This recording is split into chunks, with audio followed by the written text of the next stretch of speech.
वा हे आम्हाला कुणी सांगितलं? आज नाही बरं का, 400 वर्षापूर्वी तुकोबांनी सांगितलं, वृक्ष वल्ले आमावन चरे सोयरे.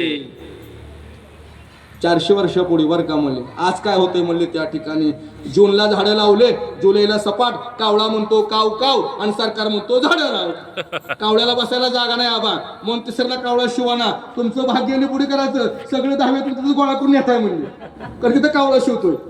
हा, कारण झाडच नाही, झाडं संपले म्हणले त्या ठिकाणी. आणि पुढच्या 50 वर्षामध्ये अशी परिस्थिती होणार आहे. आज आपण असणाऱ्या त्या ठिकाणी 20 रुपयाला पाण्याची बाटली विकत घेतो. पुढच्या 50 वर्षामध्ये हवा असणारी शुद्ध राहणार नाहीये, त्याच्यासाठी आपल्याला ऑक्सिजनची बाटली विकत घ्यावं लागेल 50 रुपयाला. आणि दमछाक झालं, काढलं टोपण की लावलं नाकाला. मग हे पुढचं असणारं संकट टाळण्यासाठी झाडं लावणं गरजेचं आहे.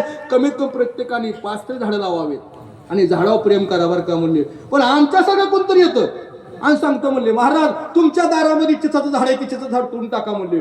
चिंच असलं तुमचा संसार तुमचा आंबाट होतो म्हणले. काय होतो म्हणले? आता विचार करा, ते दारातलं चिंचाचं झाड आम्हाला वर्षाला 4-5 हजार रुपये देतं का नाही? मग ते चिंचाचं झाड तोडून टाकलं, 4-5 हजार आमचे बुडले का राहिले?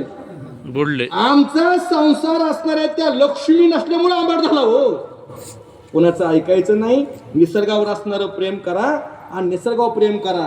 कारण जगाच्या पाठीवर असणारा 2च व्यवहार असणारे सत्य बरं का म्हणले. एक म्हणजे असणारे आई वडील आणि दुसरी म्हणजे असणारी काळी माता. वा, या काळ्या माईवर प्रेम करायचं असणारं शिका बरं का म्हणले.